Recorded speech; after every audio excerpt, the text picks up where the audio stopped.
Water vision 2047 के इस अभिनव शुरुआत के प्रणेता जल शक्ति मंत्री आदरणीय शेखावत जी, मंचस्थ हमारे सभी उत्तर प्रदेश, राजस्थान, उत्तराखंड, बंगाल के हमारे सभी राज्यों से आए मंत्रीगण, अन्य उपस्थित मंत्रीगण, मैं आप सबका इस अवसर पर स्वागत करता हूं। राज्यों से आए हुए हमारे वरिष्ठ अधिकारीगण और भारत सरकार के हमारे सभी वरिष्ठ अधिकारीगणों का भी इस अवसर पर मैं स्वागत करता हूं। मुझे कोई लंबी बात नहीं कहनी है, लेकिन एक सौभाग्य की बात है कि आदरणीय प्रधानमंत्री जी ने जो बिंदु हम सबके सामने रखे, वो ज्वलंत समस्याओं की तरफ भी हमारा इशारा करते हैं और उसके समाधान की जिम्मेदारी हम सब पर है। आदरणीय मुख्यमंत्री जी का भी मैं आभार व्यक्त करता हूँ, माननीय मंत्री जी का भी, उनके उद्बोधन से हमें एक चर्चा की दिशा मिली है। वो जो हमारा सेक्रेटरियल ग्रुप था, उसने जो तैयारियां की हैं वो सब हमारे सामने अब क्रमवार आएंगी। उसके राज्यों में जो प्रैक्टिसेस होती हैं, ये जो चैलेंजेस उनके सामने हैं, उनकी अपनी परिस्थितियों के आधार पर वो अपना समाधान खोज कर इस राष्ट्र की समस्याओं का समाधान देंगे, ऐसा मेरा मानना है। मैं बुंदेलखंड से आता हूँ। बुंदेलखंड में कहावत है कि बात से बात बनती है और बात से बनता है संवाद और संवाद से बनता है समाज। जब हम अपनी सीमाओं से बाहर जाते हैं, तब जाकर हम समग्र रूप से आगे चलने का रास्ता तय करते हैं। और इसलिए मैं मानता हूं कि ये एक ऐसा संवाद है जो आने वाले 25 वर्षों के लिए हमारे आने वाली चुनौतियों का समाधान आज ही से खोजने का प्रयास करेगा।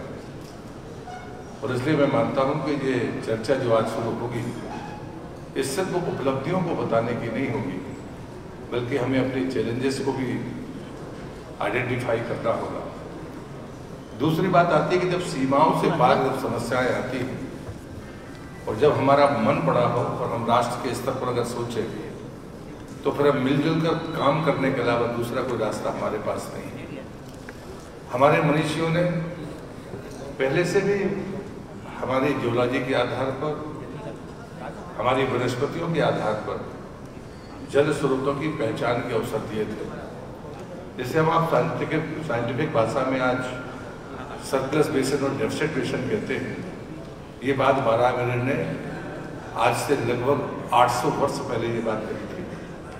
लेकिन ये सच है कि हमने अपनी परंपरागत विधियों के प्रति जो अरुचि दिखाई, शायद वो हमारे लिए बड़ा संकट पैदा कर गई। हमने बड़े बांध बनाए, लेकिन उसके सिल्ट को अलग करने के बारे में हमने नहीं सोचा। जो छोटे हमारे स्रोत थे, उसमें बरसात के बाद जब गर्मी आती थी तो लोग अपने उपयोग के लिए मिट्टी निकाल कर ले जाते थे। वो खुद से उस स्रोत की वो क्षमता जस की तस बरकरार रहती थी। और इसलिए मैं मानता हूँ कि हमारे सबके सामने अलग अलग भूगर्भीय व्यवस्थाएं हैं, और इसलिए जो राज्य का व्यक्ति है उसको अच्छी तरह से पता है कि हमारे यहाँ पर जियोलॉजी कैसी है, जल के स्रोत कैसे हैं।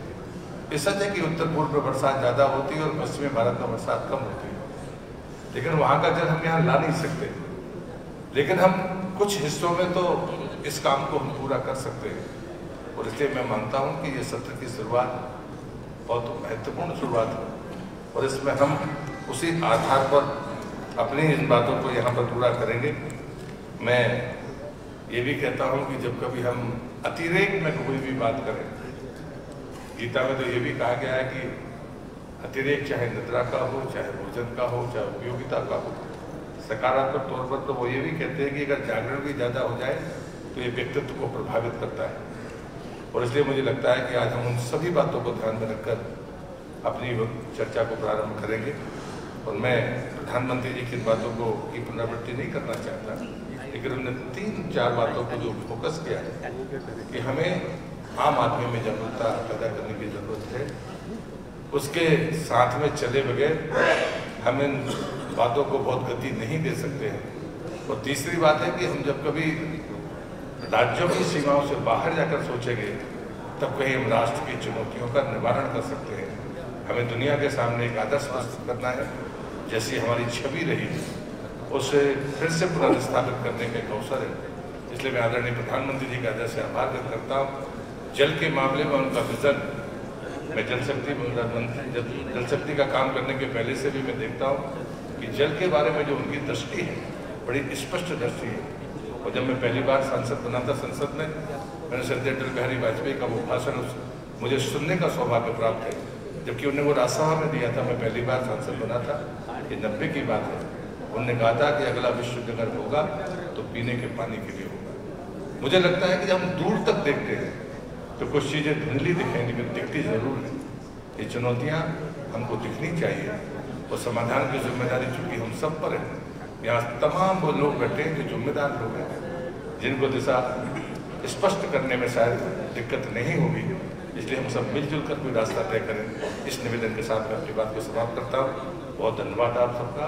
स्वागत। वंदे मातरम।